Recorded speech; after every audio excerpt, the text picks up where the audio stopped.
పిల్లలకి తండ్రి మీద నమ్మకం రావాలంటే ఎస్పెషలీ మగపిల్లలకి తండ్రి అంటే ట్రస్ట్ బిల్డ్ అవ్వాలి అంటే ఖచ్చితంగా వాళ్ళు ఏం అబ్జర్వ్ చేస్తారంటే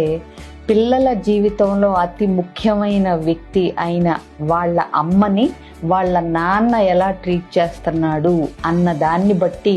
వాళ్ళ నాన్న అంటే ఒక అంచనాకి, ఒక ట్రస్ట్ బిల్డింగ్ ఫ్యాక్టర్కి అంచనాకి రాగలుగుతారు. ఎందుకంటే అతను నాన్న వాళ్ళ అమ్మతో హార్ష్గా మాట్లాడుతున్నా, రెస్పెక్ట్ ఇవ్వకపోయినా, ప్రేమ చూపించకపోయినా, ఫైనాన్షియల్గా కేర్ తీసుకోపోయినా, పట్టించుకోపోయినా, చులకన చేస్తున్నా ఆ పిల్లవాడు ఏమనుకుంటాడంటే నాకు ఇష్టమైన నా తల్లిని ఇలా చూసే ఈ నాన్నని నేనెలా నమ్మాలి అనే ఒక ప్రశ్న వేసుకుంటాడు తనకు తాను. కాబట్టి ఇంకో విషయం, మీరు మ్యారీడ్గా ఉండొచ్చు, డివోర్స్ తీసుకోవచ్చు, ఏదైనా అవ్వచ్చు, కానీ but still how you treat that lady in your life,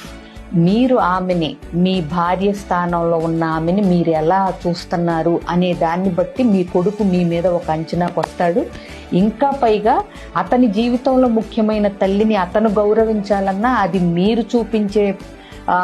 ప్రవర్తనను బట్టే మీ భార్య పట్ల ఉంటుందనేది గ్రహించండి. సో పిల్లలు తల్లిదండ్రులని గౌరవించాలంటే పిల్లలకి తండ్రి మీద నమ్మకం రావాలంటే ఎస్పెషలీ మగపిల్లలకి తండ్రి అంటే ట్రస్ట్ బిల్డ్ అవ్వాలి అంటే ఖచ్చితంగా వాళ్ళు ఏం అబ్జర్వ్ చేస్తారంటే